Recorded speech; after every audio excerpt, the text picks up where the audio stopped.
Paano kung sasabihin ko sa inyo na pwede niyo makuha ang gantimpala na parang nag-ayuno kayo ng 2 buwan o 3 buwan, kahit 30 days lang, kahit 1 buwan lang ang Ramadan. Karamihan sa atin, sa buwan ng Ramadan ay meron tayong trabaho, meron tayong klase, at napapagod tayo. Kaya mararamdaman natin na mahina tayo.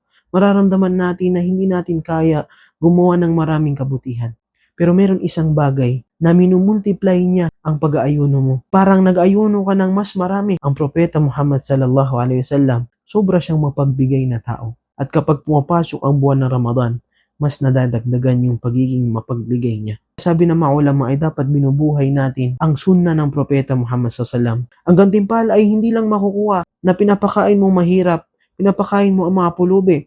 Kahit isang tao na mayaman, kahit kaklase mo, kahit kapatid mo, pamilya mo, ang propeta Muhammad sallallahu alaihi wasallam ay nagbigay siya ng pangako sa isang sahih na hadith na sinabi niya, man fattara sa'iman kana lahu mithlu ajri.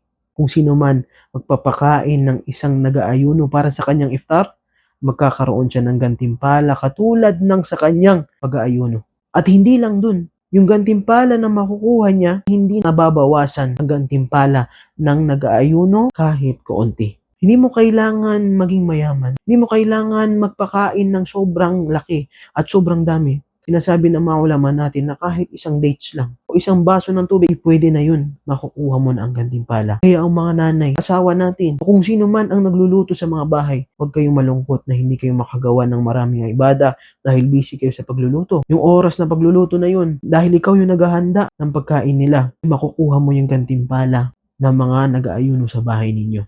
At saan pwede natin ibigay ang mga pera natin para pakainin natin ang mga Muslim?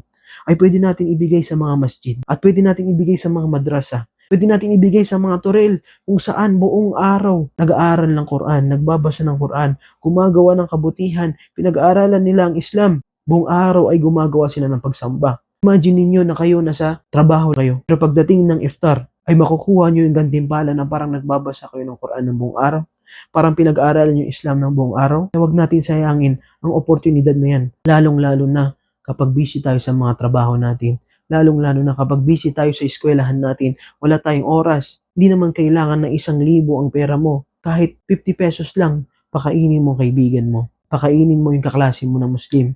Pakainin mo ang sa isang masjid. Bili ka ng dates na 1 box, ibigay mo sa masjid at ibibigay na sa lahat ng mga tao. At yung mga tao na yan, habang gumagawa ng kabutihan, makukuha mo rin yung kabutihan na nakukuha nila inshallah ta'ala. Kaya sabihin ninyo ito sa mga kaibigan ninyo, sa mga kapatid ninyo, sa magulang ninyo, sa mga anak ninyo, ay turuan natin sila at buhayin natin ang sunna ng propeta Muhammad sallallahu alaihi wasallam.